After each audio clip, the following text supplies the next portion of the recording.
మందగించకముందు అడుగే, వెనుకబడితే వెనకేనోయ్. మతం భయాన్ని జయిస్తుంది, అది అపజయానికి, మరణానికి కూడా విరుగుడు మందు. మన అవసరాలు ఎంత తగ్గితే దేవుడికి మనం అంత చేరువ అవుతాము. మన కర్తవ్యాన్ని ఉపేక్షిస్తే మనమే స్వయంగా నష్టపోతాము. మన దురదృష్టాలకు మూల కారణం ఇతరులలో తప్పులు వెదకడం. మనలోని తప్పులను తెలుసుకోగలిగితే అనేక సుగుణాల ద్వారాలు తెరుచుకుంటాయి. మన మాటలు చెప్పేదానికన్నా మన జీవితం చెప్పేది ఉత్తమమైనది. మనం అభ్యుదయాన్ని పొందాలంటే చరిత్ర తిరిగి రానివ్వకుండా కొత్త చరిత్రను సృష్టించాలి.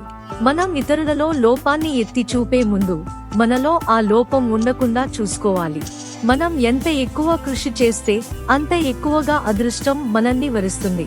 మనం ఎంత చదివితే మన అజ్ఞానం అంత బయటపడుతుంది.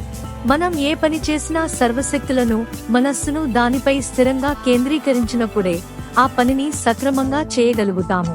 మనం చదివినదంతా మరచిపోయినప్పుడు చదువే వెనుక నుండి మనల్ని బలపరిచేందుకు మిగులుతుంది. మనం చేసే పనిని ఎవ్వరూ విమర్శించకుండా ఉండేలా చేయాలంటే ఆ పనిని ఎన్నటికీ చేయలేం. మనం చేసే పనిని 10 మంది పంచుకుంటే చేసే పని ఎంతో తేలికైపోతుంది. మనం చేసే ప్రతి పనిలోనూ ఆనందం లేకపోవచ్చు, కానీ ఏ పని చేయకుండా మాత్రం మనం ఆనందం పొందలేం. మనం చేసేవి చిన్న ప్రయత్నాలైనా వ్యర్థం కావు. మనం ప్రేమించలేని వ్యక్తులను ప్రేమించడమే జీవితపు నిజమైన కష్టం అవుతుంది. మనం ప్రేమించే దాన్ని బట్టి మనం తీర్చిదిద్దబడతాము, రూపుదిద్దుకుంటాము. మనం సమాధానంలో భాగం కావాలి, కానీ సమస్యలో భాగం కాకూడదు. మనకు ఉన్నదాన్నే ఉత్తమంగా రూపొందించుకుంటామని తీర్మానించుకుందాము. మనకు ఎదురయ్యే అపజయాలన్నింటికీ ప్రధాన కారణం మనలో ఆత్మవిశ్వాసం లేకపోవడమే. మనకు ఎదురయ్యే అవరోధాల వెనుక అనంతమైన విజయాలు దాగి ఉంటాయి. మనకు జరిగేది కాదు, మనలో జరిగే మార్పు గొప్పది. మనకు తక్కువ జ్ఞానం ఉన్నప్పుడే విషయాలు బాగా అర్థం అవుతాయి. అధిక జ్ఞానంతో పాటు సందేహం కూడా పెరుగుతుంది. మనలను మనం జయించగలగడం మాత్రమే చిరకాలం నిలుస్తుంది. ఈ విజయం ఎలాంటి విచారాన్ని కలిగించదు. మనలో ఉండే ఆనందాన్ని గ్రహించక బయట ప్రపంచంలో ఉందని భ్రమించడం అజ్ఞానం. మనలో తప్పులు లేకపోతే ఇతరుల తప్పులను ఎత్తి చూపడానికి అంత ఉత్సాహపడము. మనలో లోపాలే లేవనుకోవడానికి మించిన తప్పిదం లేదు. మనల్ని మనం మన శత్రువు కంటే ఎక్కువ నిశితంగా పరిశీలించుకోవాలి. ఎందుకంటే మనలో మనకు కనిపించే మిత్రుడి కంటే గొప్ప మిత్రుడు ఇంకెక్కడా లేడు. మనసు భగవంతుడికి అప్పగించి హస్తాలను పనికి అప్పగించే.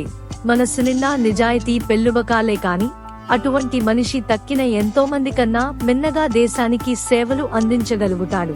మనస్సును ఎంత అదుపులో పెట్టుకోగలడో మనిషి అంత గొప్పవాడవుతాడు. మనస్సు గాలిగొడుగు లాంటిది. తెరచినప్పుడే అది పనిచేస్తుంది. మనస్సును చెదిరించడం బలహీనత, మనస్సు లగ్నం చేయడమే శక్తి. మనస్సులో అలజడి ఉన్నప్పుడు ముఖంలో ప్రశాంతత కనిపించదు. మనిషి అనామకునిగా మారటానికి అహంకారం అనేది ప్రధాన కారణమవుతుంది. మనిషి ఎప్పుడైతే అధికంగా వినడం నేర్చుకుంటాడో అప్పుడే అధికంగా నేర్చుకుంటాడు. మనిషి చేసే అనేక తప్పులకు కారణం అతనిలోని అహంకారమే.